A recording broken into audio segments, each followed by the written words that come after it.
Buntag sa tanan guys. Ako dahil si Michael Gaberes Castañares, taga Malaybalay City. So karon guys, mag-isgot na about sa kaluwasan. So ang kaluwasan sa tao na nakadepende na sa iya kung matuobar siya o dili. Pero kasagara sa mga tao karon kay kuan nagpasagad na lang sa ilang mga trabaho, ilang mga kaptangan. Pero guys, kung daghan na kwarta ang usa ka tawo, na posibilidad na di na siya mag-alagad sa Ginoo, or bisan ng panahon sa ating simba wala na niya ginabuhat. So guys, kung ang kaluwasan dali ra kayo sundon basta mo mangalagad ka sa Ginoo.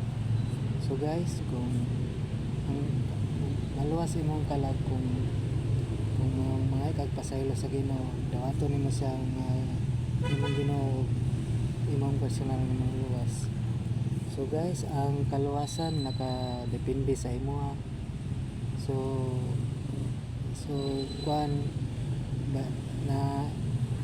na lang doon ang gibuhat sa Ginoo sa tuwa kay iyang gi sakripisyo diya sa cross, iyang nagpagamatay siya para sa ato tanan, para sa kaluwasan sa tanan ng mga sala o sa tanang sala sa kalibutan. So guys, karon kay apit na mo balik ang Ginoo, kinahanglan nga ato gyapong dasigon ang Ginoo. So dili lang kay mag-focus lang ka permi sa trabaho, sa imong kwarta, o sa tanan nimong mga kabtangan. So kailangan nga mag-serve gyapon ta sa Ginoo. So guys, namantayan ako karon sa palibot nga nilad na gid kaya ang panahon na daghan na mga tao nga wala na backslide tungod sa kwarta, mga katigorinan, o daghan pa nga nila nga gikabisihan. So guys, kung ang kaluwasan dali ra buhaton na pinagi nga mga ikagpasaylo sa Ginoo, o mangumpisal ka sa imong mga sala, dawaton ka pirmi sa Ginoo. So guys, si Lord nagulat lang nga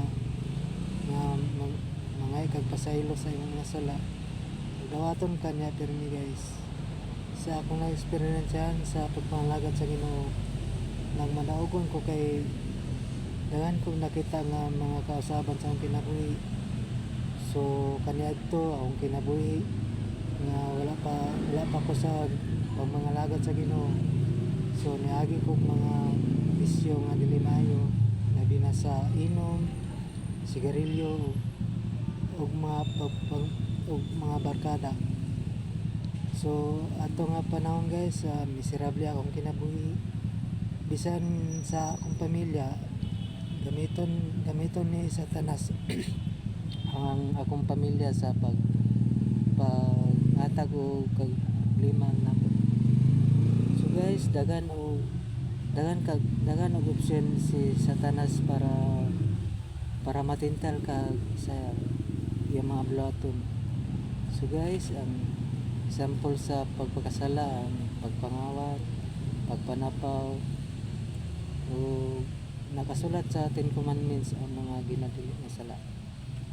So guys, ang para sa ako na nakadawat ko dakong kausaban sa akong kinabuhi karon, kay tungod sa akong pagpangalagad sa Ginoo nga tinud-anay, dagan na usab sa akong kinabuhi. Sa akong pagpaningkamot sa pag-eskwela, daghan kong nagian nga mga pagsulay, mga kalisod, labi na sa financial, mga balatian. Pero guys, tungod sa akong pagpaningkamot o pagpangalagad sa Ginoo nga tinud-anay, nakabaton ko og kalinaw sa akong kinabuhi. So ang kaluwasan na nakadepende na sa imo kung tuo ba ka o dili. So ang halangdon nimong kinabuhi kung tuo ka sa Ginoo o imo siyang dawaton. So So mao lang to, o daghang salamat sa kinsay magwatch sa video. O good luck guys.